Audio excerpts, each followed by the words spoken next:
All right, so hi, thanks for coming. This is Weaponizing the Windows API with Railgun, which is an extension of Metasploit. So some of you probably have no idea who I am. I'm the like cosign. I am one of the core developers for the Metasploit Pro product. And before that, I was a long-time Metasploit framework contributor and a professional penetration tester.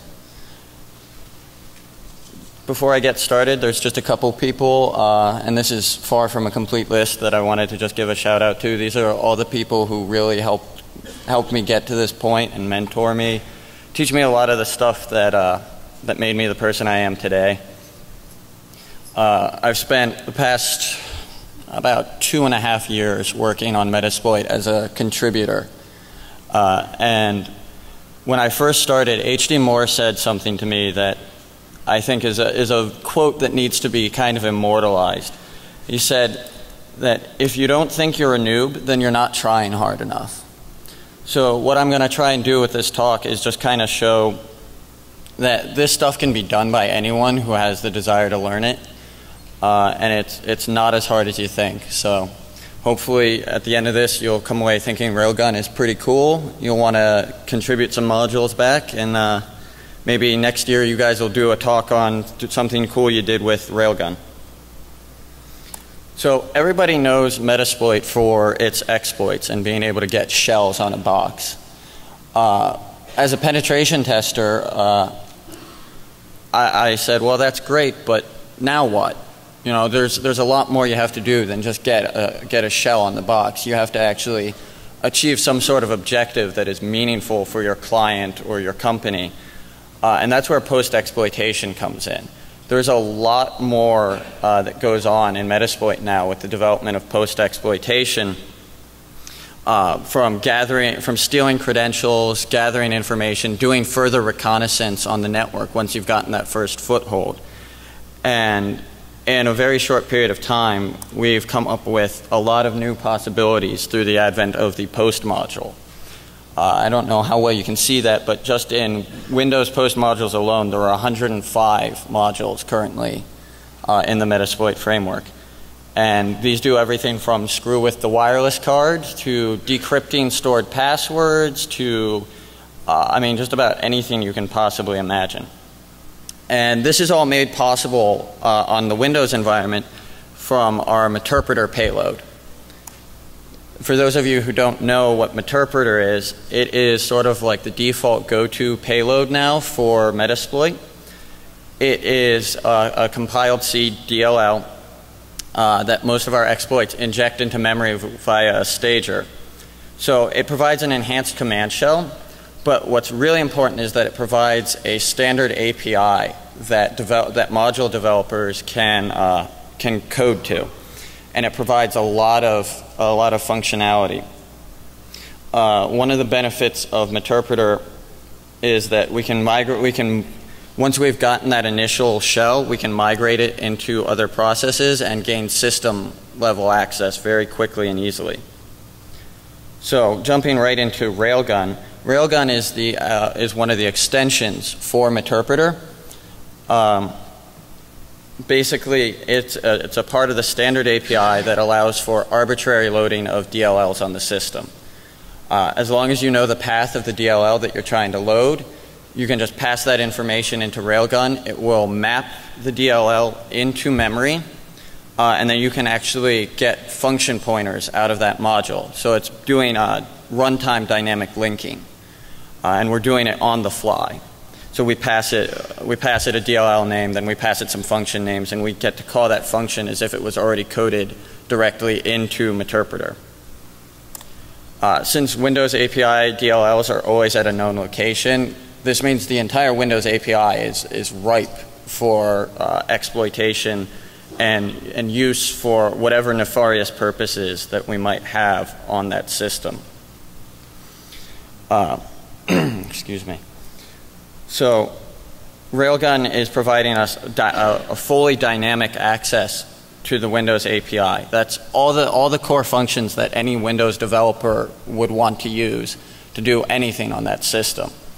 it doesn't sound that exciting at first, but when you start looking at what the possibilities that opens up for you are, it's very, very powerful. By calling these APIs from a user land process, we can actually impersonate any user on that system.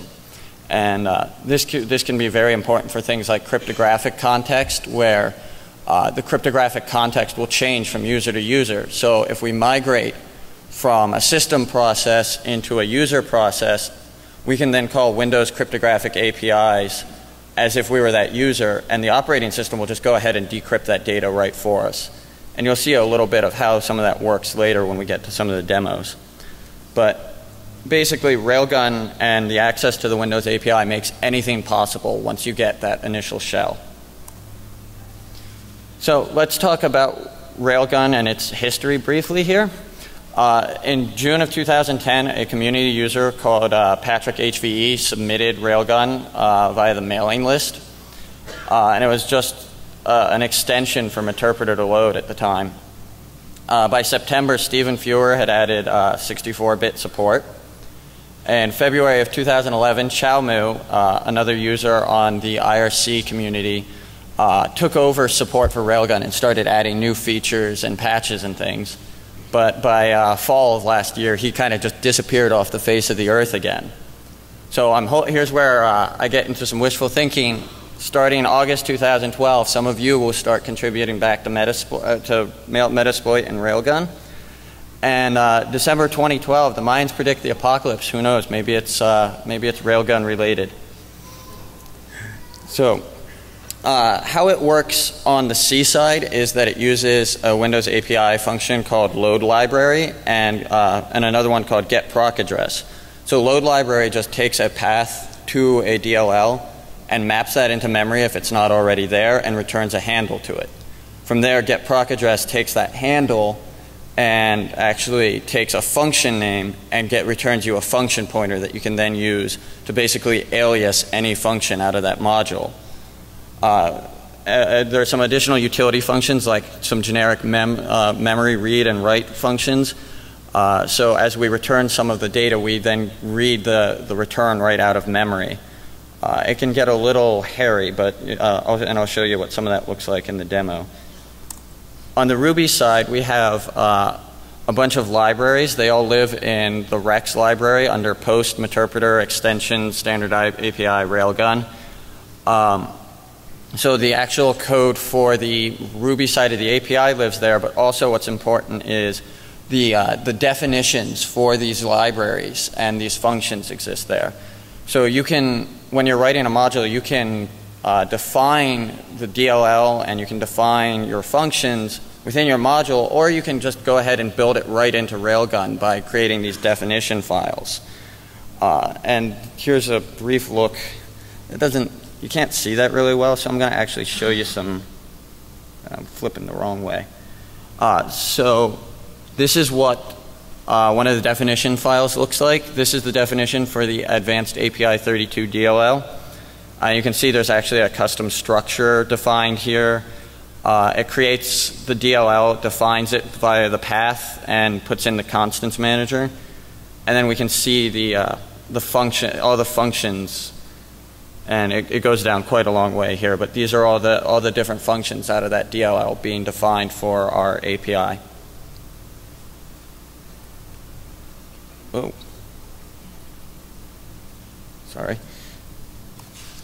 So the basic anatomy of the function definition is that we have a function name, what type of function it is, basically what type of return value it has, and then just pass it in an array of parameters. And flip over here again so I can actually show you that. So this is the name of the function. Then we have our type. So this is a Boolean. It returns true, false. And then here's our array of our parameters.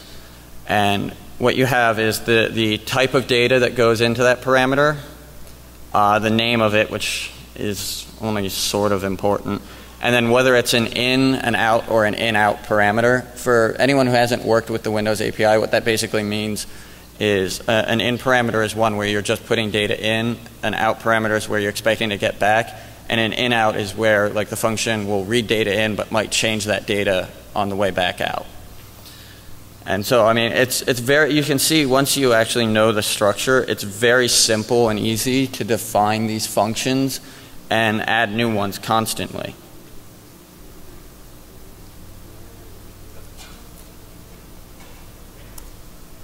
Railgun also knows about Windows constants. They're defined in the API constants.rb file in that same Railgun folder. And flip back here again, flip back and forth off the slides, but it couldn't be simpler to add new ones of these either. It's just basically a call. You can copy paste this and just change it out for your name and value. So that way we don't have to constantly be looking up on MSDN like, oh, well, what does that constant actually mean? Once you find it, just throw it in here and Railgun will know about it forever afterwards.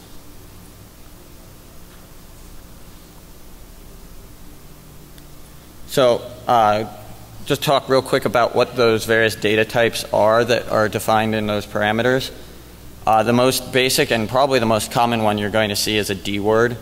The general rule of thumb, of course, is if it quacks like a duck, right? So if it acts like a D word, treat it as a D word.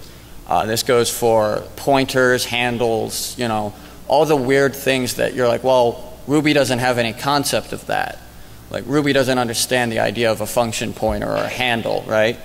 But in reality, all it is a number. So we just treat it like a number. So from the Ruby side, we pass for a D word parameter, we just pass in a fixed num or a big num. Or if it's one of those defined constants, we can actually pass in a string representation of that constant and it will interpret it for us. We have the PD word, which is a pointer to a D word. You pass it as a fixed num in Ruby. And what you're doing is you're actually, when you're passing it into the parameter for the function call, you pass in the content. And Railgun will handle the actual referencing for you on the back end. So you just basically pass in the data and don't worry about the fact that it's a pointer. And the only kind of weird thing is if it's an out parameter, then you just pass it a 4 because that's the size of a D word, and so it's the size of a pointer. And if you need a null pointer for any reason, you can just pass it nil. Then we have, of course, pchars and pwchars, which is just wide characters and pointers to characters and wide characters. Same thing, we pass the data, so we're passing it strings. And again, if it's an out-only parameter, then we pass it the size of the buffer that we want it to occupy. And that includes the null byte. So you have to watch that. You can get, you know, you're off by 1 errors there. But so here's just some example that shows some of those data types in use. So you can see the definition on the side here. We've got a PD word, a pointer to a wide char, and some D words in there. And if you actually look down at the acquire context call on the right, you can see that we point in 4 for the out pointer to the D word. We put a null pointer for the container, and then we have some basically fake constants that we define up above that we pass in for the other parameters. So just a quick little look to demonstrate those data types being used, and we'll have some demo here closer to the end. That we have a Boolean type. There's not much I can say about it. It does exactly what you think it does. So you just pass it a Boolean, a true false in Ruby.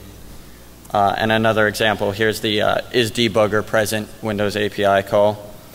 And it returns an actual false value. Bytes and words basically do the exact same thing as D words, but they'll be truncated to the appropriate length by Railgun, so it handles all of that for you. And then the last sort of catch-all is the pointer to a blob. And this is basically any data that doesn't fit any of the other data types. It's a blob, and on the Ruby side, we just treat it as a string. And this is important also because Railgun doesn't really help you parse structures, so sometimes you have to do some kind of rejiggering there to work with some of the more advanced Windows structure types. There's just here's another example of a definition and then seeing how it's actually used with those data types. Yeah, I mean, we'll go over all of this with the demo. I just wanted to make sure it was on the slides for anyone who didn't get to see the presentation.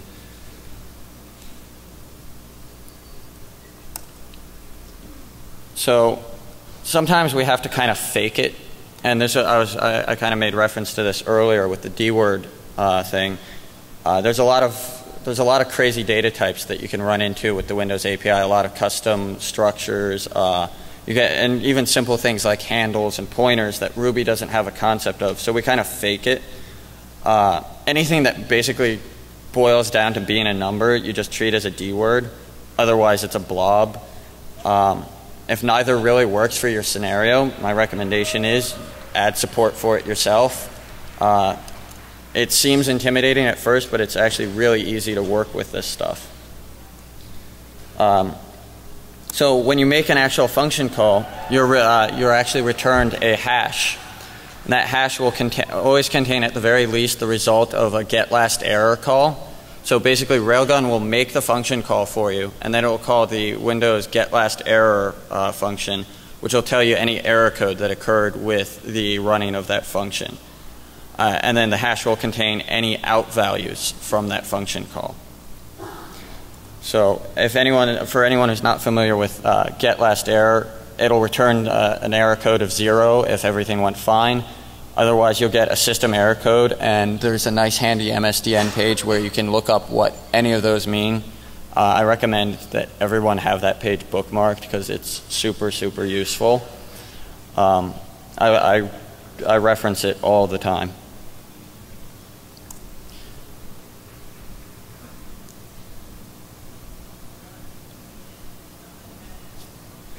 Okay. Turn it up. Oh, so this is just an example of some code using Railgun using two different function calls. And basically we acquire the cryptographic context here, and the return value is then used in the next function call. So it just shows you that we call the cryptacquire context and we get that hash, and we just make a reference to the PH provider value out of the return and pass that into the next function call. So some of the more tricky situations that you can run into, again, is the complex structures that you'll have to parse yourself. A lot of times you end up doing some funny things like having to get pointers back and then increment the pointer yourself and do another memread and do a memread and increment a pointer. And so you can end up with some kind of tedious work with that. Because you're reading everything directly out of memory, if you don't know the length of a string, you can run into some tricky situations with that too. Although somebody was just telling me that they got around that by actually then using Railgun again to call size of back on the pointer. So that's something that you should probably be able to do. And one of the downfalls right now with Railgun is that it's slow because every single request and every read operation has to be sent as a packet from your client back to the interpreter on the victim machine. And so like large numbers of string reads, for example, is a very slow process. So it seems like, you know, I'm just pulling this data structure out of memory on my victim, it should come back to me. But if it's got like a massive string in there or a bunch of different parameters, it has to send a new packet for each little bit that it's pulling back, and that can actually take some time. That was one of the things Chalmu was working on fixing before he dropped off the face of the earth, was doing some nice multi-read stuff. So hopefully we can get that back on track in the near future. So tricks of the trade, these are just the things that I've found exceptionally useful for learning to do Railgun. MSDN is your friend. I don't know how many people do Windows API programming or spend time on MSDN, but it gives you all the information you need right there. It will give you function definitions. It'll give you examples. So use MSDN, find examples of the code in C, and write it, whatever you're trying to do, write it in C first. because you're doing this weird transition from Ruby into C, and sometimes things don't behave the way you expect it to. So if you write it in C and kind of look at it in memory at the time, you can know exactly what to expect, and then when you go to do it on the Ruby side, it goes much faster. So it's kind of like Microsoft wants to help you own their systems, because I don't know how well you can see that, but there's the definition of the function. It looks very similar to the function definitions we have in that Railgun code, right? Seriously, right there they give you an example down at the bottom of the page of what that C code looks like. So I mean, it's like they give you a walkthrough and hold your hand through doing all of this. They even give you great tools. The free Visual Studio, you can write your C code and then just look at exactly what those structures look like in memory. So there's no real mystery if you do it in C on a Windows box first and then just port it over to the Ruby. So by this point you're all saying, oh God, this guy's going on and on and on about this stuff, and why do I care anymore? What is Railgun useful for? So anything you can do with the Windows API is available, and one of the reasons Railgun makes this extra special is that we're not compiling new extensions into that DLL, right? If we wanted to add this the traditional way, we'd have to write new C code, hook it in, and that's more data that has to go down and expand the size of that payload on the victim's machine, slowing the victim down, making it more likely that it's going to be detected. So here's some example mayhem that's been caused with Railgun. Smart FTP is a FTP client that stores encrypted passwords, but it does it encrypts all the passwords with the Windows cryptographic API. So using Railgun, we make those same exact function calls and get the victim machine to go ahead and decrypt the passwords for us. There's no pulling down the encrypted password and having to crack it and use our own processor time for it. The victim does all the work for us. Another contributor added one that Windows has a credential store where it stores passwords for things like RDP and a couple other Microsoft specific things, and it's all exposed through the Windows API. So as long as you are in the context of the user who stored those passwords, you basically just ask the operating system to give them to you, and it will, because it trusts it. You're that guy. Why wouldn't it give it to you? There's some post modules that will actually use the wireless API, and with that we can actually get any stored profiles, so saved passwords for wireless networks. We can make the wireless card on our victim actually actively scan for new networks, disconnect from networks, connect to new networks. One that I haven't gotten around to doing but is on my plate is actually to use the victim's wireless card to then set up a fake access point. So I mean, if you think about that, you take control of a desktop, they're wired in, and then you set up a fake wireless AP off their card. You've got basically a whole nother network that you've set up that you can pivot into and trick people into connecting to. It's just some really fun things you can do. So enough blathering and slides. It's time for some demos. Hopefully this will be a little more exciting for everybody.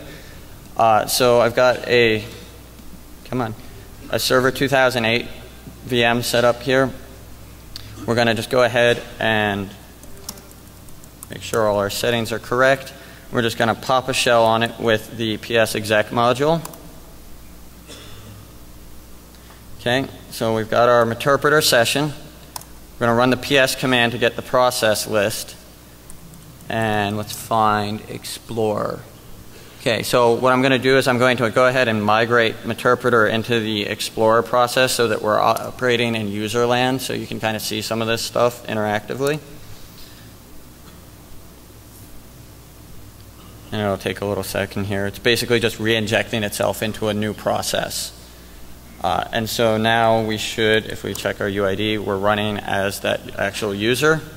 And we're going to drop into the IRB, which is basically IRB shell, which is just an interactive Ruby shell that we can basically write out commands as if we were writing a module, but do it in real time.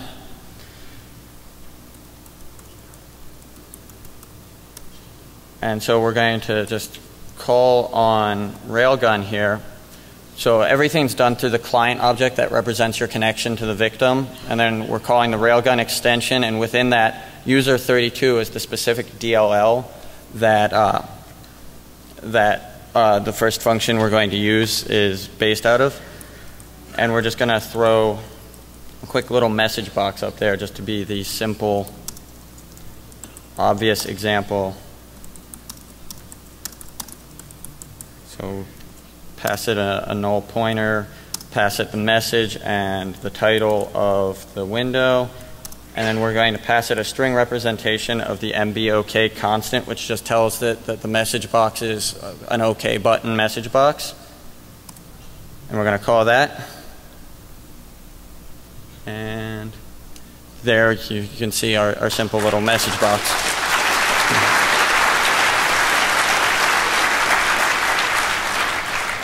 So we go ahead and say OK to that, and that's kind of cool, but you know, for a pen test, who cares if you can pop up a little message box, right? So we've got calculator running here in programmer mode. That's for you, Manils.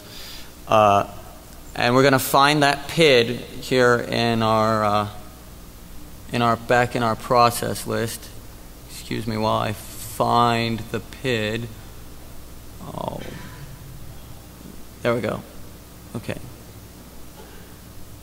400. Okay. Is that right? That can't be right. Yeah, okay. Yeah, it was 400. Okay, so again, we're going to call client and then railgun, and this time we're going to call the kernel 32 DLL, and we're going to call open process, which just open. Oops. If I could type. All this does is open up a handle to that process with a set permission. And again, we're going to pass it in a constant, which Railgun already knows about. And it's going to be the process terminate. And that's just basically the privilege level that we're opening that handle with. False here is just basically has to do with handle inheritance and process manipulation. It's really not important for this, this particular demo. And then we pass it the PID. And you can see here, this is the return hash I was talking about. We know it worked because our get last error is 0, and that number is actually the representation of the handle. So I'm just going to go shove that return value into a variable here, and then we're going to call a new function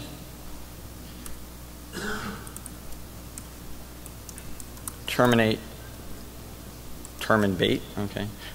process.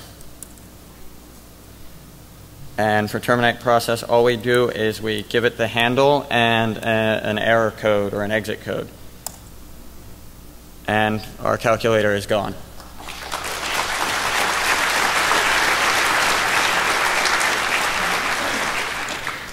So that's sort of the easy versions of Railgun.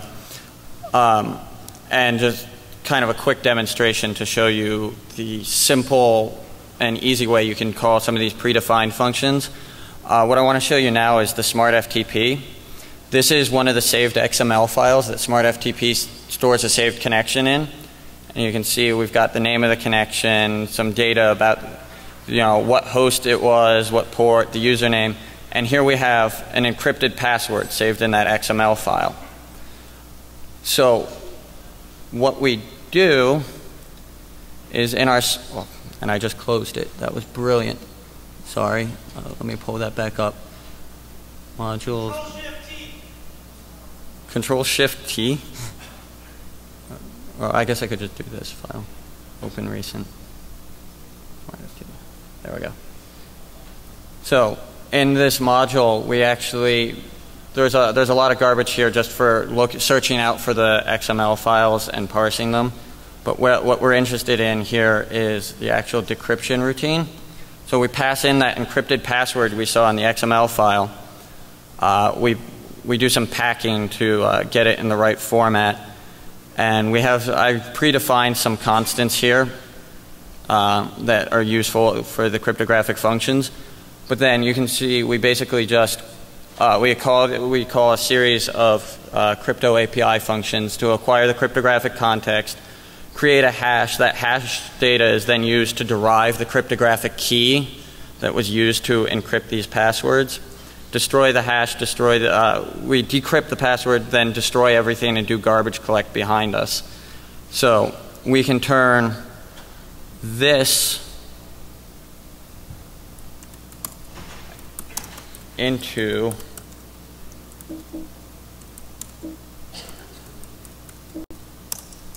this.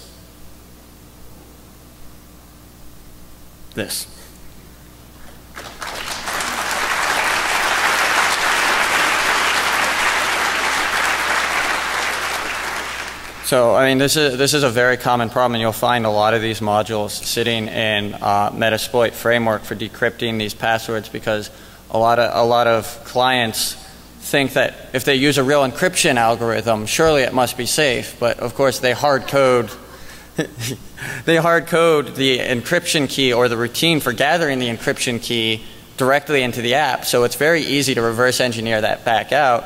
And they've broken sort of the first rule of cryptography of taking that key and separating it from what you're encrypting. So by simply getting onto that machine and calling the same exact API calls in the correct sequence, we just get the operating system to do all the work for us. I can't actually demo this part because I don't have wireless on the VM, but just another quick example. This is a module that does the wireless LAN stuff I was talking about, and it basically uses Railgun to open a handle to the wireless LAN API interface, and then actually pulls a list of all the saved profiles on that interface. And then we just basically do some pointer manipulation magic to parse through all of that information. And again, this is the same thing. As long as we're in the correct user context, the context of the user who originally saved those passwords, the operating system just returns those passwords in a decrypted format for us. So to sort of recap, Railgun basically lets you turn the machine into a weapon against itself. They provide everything you need to just destroy any. Wow, sorry, I'm stuttering like crazy here. They provide you all the tools you need. All you have to do is basically redefine them so that you can call them from the Ruby side. And I'm sorry I ran a little fast here. That's actually all I've got.